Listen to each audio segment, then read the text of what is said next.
Everything is struggling, and we are 20 years on, and you can't say it's in the past, because it's not, because it's impacting on the future. The privatisation side of it absolutely decimates the community. Before privatisation, Victoria had the lowest electricity tariffs in the world. We were promised lots of help and relocation of industry, and it really didn't happen.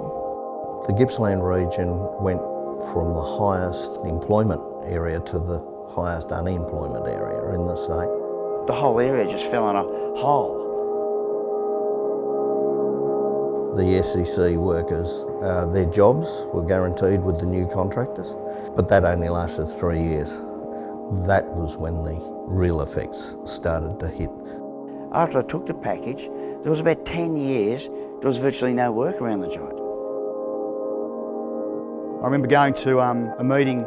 I just remember two UK fellas, older fellas that got up and just spoke about their experiences in the UK, probably under Thatcher, and that privatisation didn't work. And I remember they were more or less laughed off, you know, because people were saying, well, that's not what we're being promised, that'll never happen to us.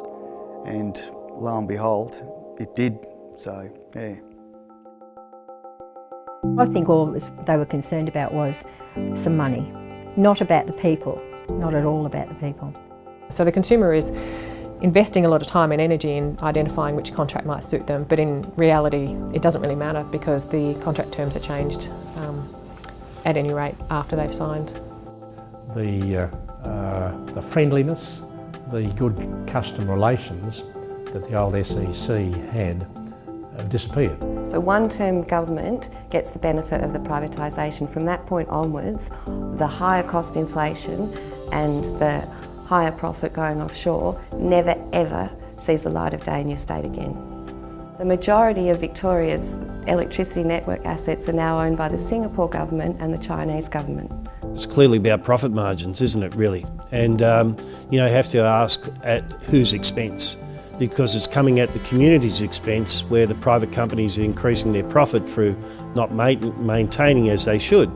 But it's the community that has to pick up the shortfall. The firefighters are now being responded to calls that they don't normally would go to. 5 out of 11 fires on Black Saturday were caused by electrical faults.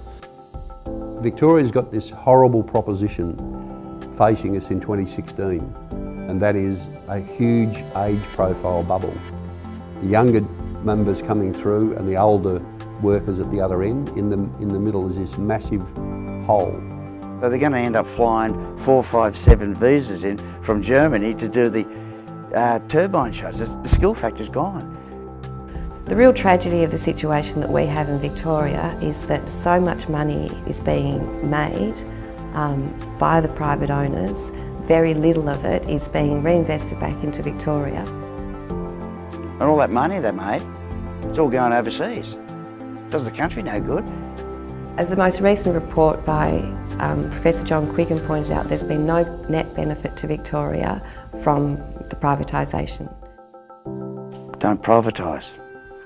Don't privatise it.